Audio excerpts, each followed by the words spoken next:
গুলি করে ১৯ লাখ টাকা লুট, জামাত এমপির ভাগ্নের দুর্ধর্ষ ডাকাতি, অবশেষে কারাগারে।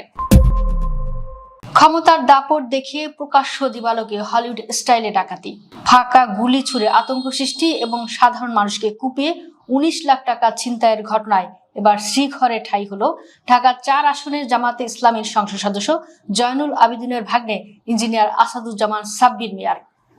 রাজনৈতিক পরিচয়ের আড়ালে এমন ভয়ঙ্কর অপরাধের খবর প্রকাশ্যে আসতেই দেশজুড়ে তীব্র চাঞ্চল্যের সৃষ্টি হয়েছে। মামলার বিবরণী থেকে জানা যায়, গত ৬ মে বিকেলে ব্যবসায়ী মোহাম্মদ হান্নান সহ কয়েকজন একটি প্রাইভেট গাড়ি করে যাচ্ছিলেন।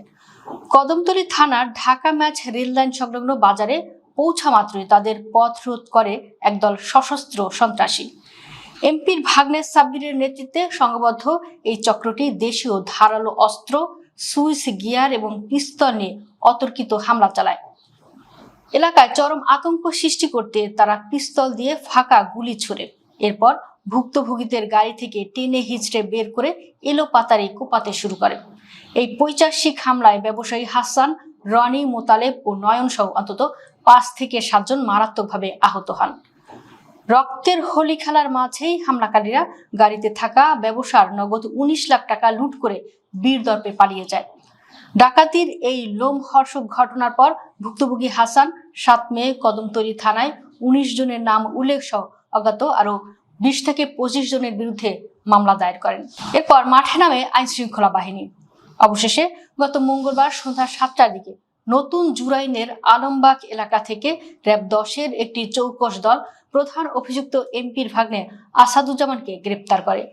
বুধবার তাকে আদালতে হাজির করে কদমতলী থানার এসআই জহিরুল ইসলাম কারাগারে আটক রাখার আবেদন করেন। আদালতে আসামি পক্ষের আইনজীবী আব্দুর রাজ্জাক জামিন চেয়ে আবেদন করেন। আসাদুজ্জামান নির্দোষ এবং তার ও এমপির পরিবারকে হেয় করতেই নাকি এই মিথ্যা মামলা সাজানো হয়েছে, কিন্তু বাদী পক্ষের আইনজীবী এই জামিনের তীব্র বিরোধিতা করেন। শেষ ম্যাচ পর্যন্ত ঢাকা মেট্রোপলিটন ম্যাজিস্ট্রেট কামাল উদ্দিন সমস্ত যুক্তি শুনে এমপির ভাগ্নের জামিন আবেদন সরাসরি নাকচ করে তাকে কারাগারে পাঠানোর কড়া নির্দেশ দেন। অন্যদিকে এই মামলার রবু মিয়া নামে আরেক আসামি আদালতে আত্মসমর্পণ করে জামিন চাইলে আদালত তাকে জামিন মঞ্জুর করেন। রাজনৈতিক পরিচয় বা ক্ষমতার দাপট দেখিয়ে যে কেউ আইনের ঊর্ধ্বে থাকতে পারে না, এমপির ভাগ্নের এই কারাবাস তারই সবচেয়ে বড় প্রমাণ। প্রকাশ্য রাস্তায় সাধারণ মানুষকে কুপিয়ে ১৯ লাখ টাকা লুটের এই ঘটনা প্রমাণ করে অপরাধীদের শেকড় কতটা গভীরে পৌঁছেছে। তবে আইন শৃঙ্খলা বাহিনীর এই দ্রুত পদক্ষেপে সাধারণ মানুষের মনে কিছুটা হলেও স্বস্তি ফিরেছে।